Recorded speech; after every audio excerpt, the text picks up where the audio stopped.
Hello everyone. In addition to our last video, we are going to launch AWS RDS instance with MySQL database in this video. So let's get started. First of all, please log into your AWS console and in Find Services tab, please type RDS. As you can see, free service relation database service. Let's click on that.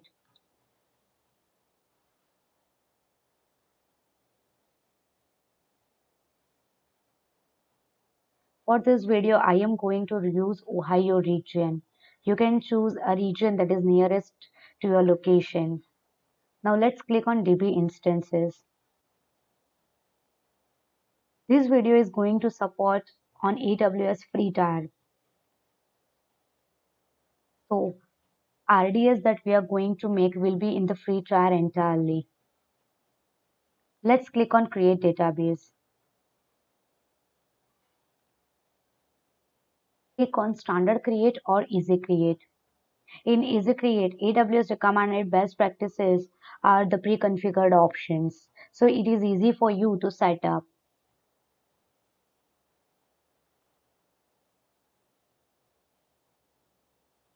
We are going to go with standard create for right now. I am going to choose MySQL database as a type. And as MySQL 5.7 is widely used, I am going to use the latest version of MySQL 5.7, that is 5.7.30. As you scroll down, you can see various templates, that is production, Devo test and free tier. For this tutorial, we are going to follow AWS free tier so that our RDS creation is totally free of cost. So we are choosing free tier for now. You can choose production, that will be on the multi-availability zone when you are trying to create RDS instance for your production workloads.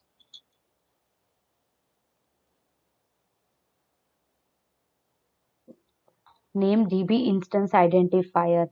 I am going to write it as a demo project. For the credential setting, here you can change your master username and you can generate a password. So right now I am not going to change my master username and I am going to auto generate my RDS password. DB instance class. As you can see, standard class and memory optimized class are unticked for us because we have choose to go for AWS free tier. So that's why we are going to choose db.t2.micro, which is in AWS free tier. For the storage purpose, here we have general purpose SSD and by default allocated storage is 20 GB. If you don't need this much, you can automatically scale it down to 10 GB. That would be enough for your development purposes. Now what is storage auto scaling?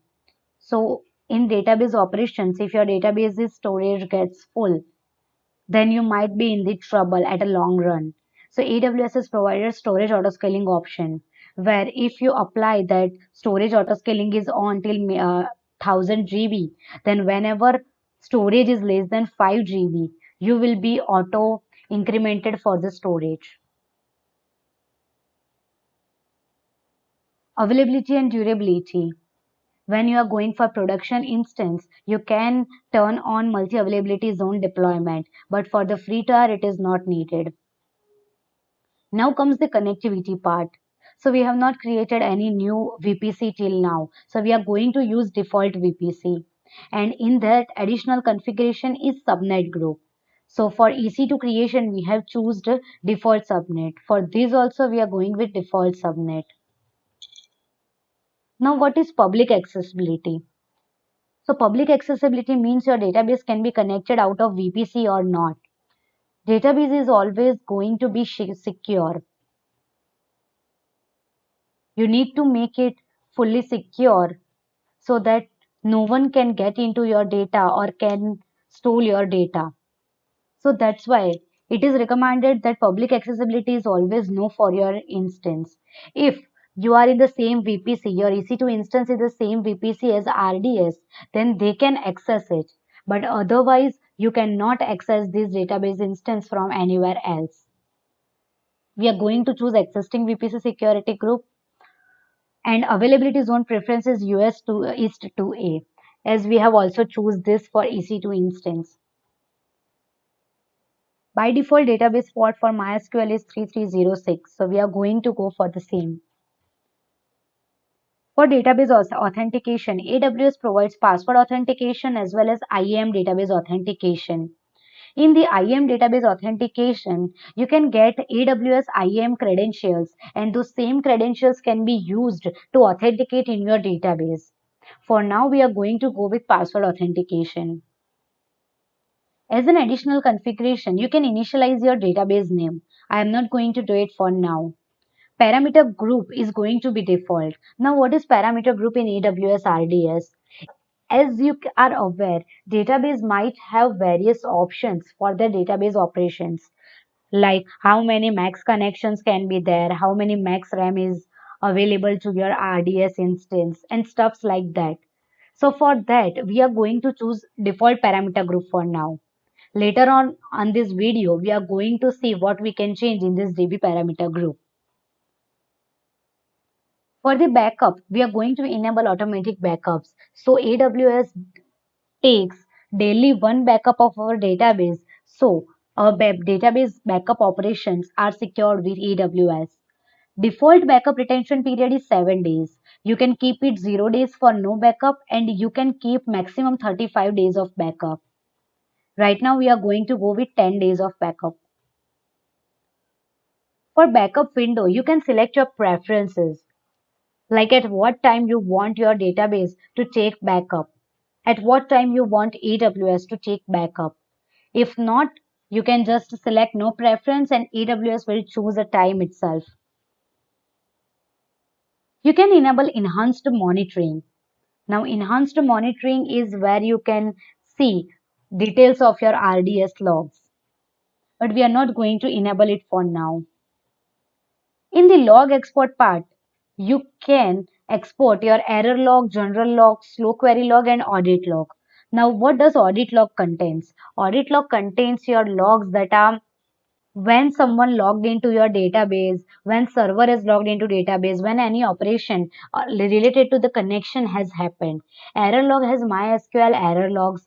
General log covers everything, every operation and every query that has been driven to this database. And slow query log, you can define like what do you mean by slow query. If your query is taking more than 2 seconds, then you can consider it as a slow query log, and AWS can log that for you.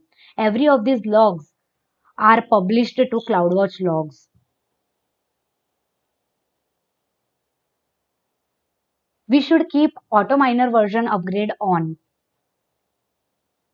so that whenever there is any patches for MySQL 5.7, they are automatically upgraded. We are also going to enable deletion protection so that no one can directly delete your database. You need to have one extra step if you want to delete your database. That is to be on a safer side.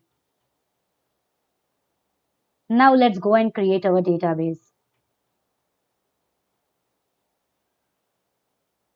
As you can see, your database is still creating.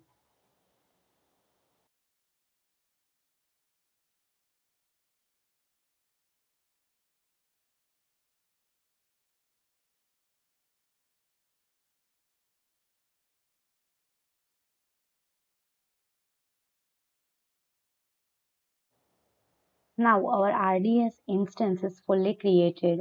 So let's get into it. So you can see here is the endpoint. So this endpoint you will use in your code to connect to this database. Now let's talk about the parameter group. So you can see here we have selected default MySQL 5.7 parameter groups.